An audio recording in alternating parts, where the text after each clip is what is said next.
दोस्तों नमस्कार, जय Shri Ram. Welcome back to your own channel Investor Shala. इस वीडियो में आइए हम टाटा कम्युनिकेशंस लिमिटेड कंपनी की तरफ से जो लेटेस्ट मीडिया नोटिफिकेशन आई है आज डेटेड 29 सितंबर 2025, उसको हम स्टडी करते हैं। एक नज़र कंपनी के फंडामेंटल एंड टेक्निकल एनालिसिस की तरफ। टाटा ग्रुप की listed company Tata communications and company is mostly a digital ecosystem enabler that powers India fastest growing digital economy. एक नज़र फटाफट अगर हम चलें कंपनी की वेबसाइट की तरफ and then we will go upon the notification। यह है कंपनी की वेबसाइट एंड कंपनी के managing director AS Lakshmi Narayan and these are the different divisions in which company operates: manufacturing, consumer goods and retail, automotive, aviation, sports, banking and finance। and now अब हम चलते हैं company की तरफ से जो लेटेस्ट नोटिफिकेशन आई है उसकी तरफ।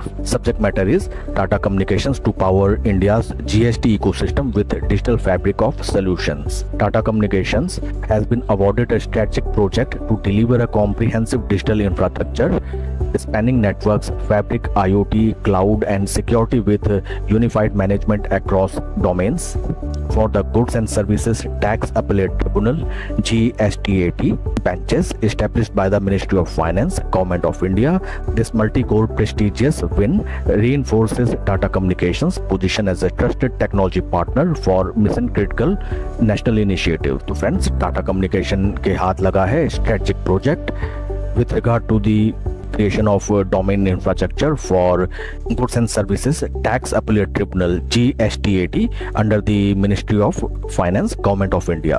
काफी बढ़िया न्यूज एंड आप इसको इन डिटेल यहाँ पे देख सकते हैं। एक नज़र कंपनी के फंडामेंटल्स की तरफ।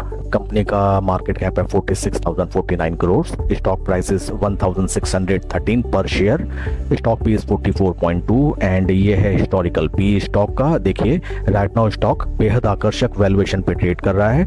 हिस्टोरिकल पी ऊपर ट्रेड किया करती थी एंड राइट नाउ अच्छे खासे वैल्यूएशन पे अवेलेबल है। Median P is showing 32.6 and shareholding pattern अगर हम देखें, shareholding pattern promoter shareholding 58.86 over a period of time, there is no change at all. FIS की shareholding 16.99 से बढ़ के 17.17 जून क्वार्टर 2025 में। DIIs की शेयर होल्डिंग 14.51 से बढ़ के 14.83 and number of retail share holders 1,91,741 से थोड़ा सा घट के 1,91,499। तो friends FII DIIs slow and study stock में अपनी पोजीशन इंक्रीज करते हुए। अब हम चलते हैं टेक्निकल चार्ट पैटर्न की तरफ। ये है स्टॉक का टेक्निकल चार्ट पैटर्न। स्टॉक हमें important support and resistance level पे ट्रेड करता हुआ नजर आ रहा है। एंगल पैटर्न कुछ इस तरीके से देखिए, support and resistance, support resistance. Stock right now देखिए क्रूशियल जंक्चर जो कि 200, 50, 20 तीनों मूविंग एवरेजेस के क्रूशियल जंक्शन पे ट्रेड करता हुआ नजर आ रहा है। बीते कुछ दिनों से स्टॉक में अच्छी खासी bearishness but in duration overall stock market की पोजीशन ज्यादा कुछ खास नहीं, that's why it is coming down. हमें पैनिक लेने की कोई जरूरत नहीं। इंपॉर्टेंट देखिए ये है support levels second time and mostly this is third time. ऊपरी लेवल्स में हमें देखिए रेजिस्टेंस नजर आता है first, second, third, fourth, fifth.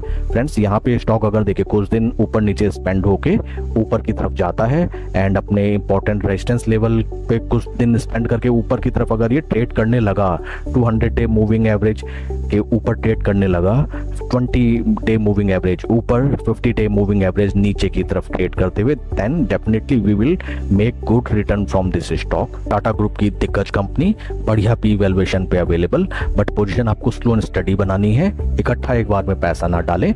आइए अब हम एक नजर देखते हैं टाटा कम्युनिकेशन स्टॉक का performance with regard to Nifty 50। This is RS55 बीते 55 दिन का performance as compared to Nifty 50। तो देखिए friends stock right now zero level के नीचे ट्रेड कर रहा है। जीरो लेवल के ऊपर चलने पे ही हम इसमें पोजीशन बनाने की देखें, जो कि लगभग वही आपका आता है 200 डे मूविंग एवरेज के ऊपर ट्रेड करता हुआ टाटा कॉम का share. That's it for the video friends. Please like and subscribe my channel। कोई भी आपके क्वेश्चंस या क्वेरी आप कमेंट सेक्शन में पूछें। कोई भी इन्वेस्टमेंट डिसीजन लेने से पहले अपने फाइनेंशियल एडवाइजर की सलाह आप जरूर लें। Thank you.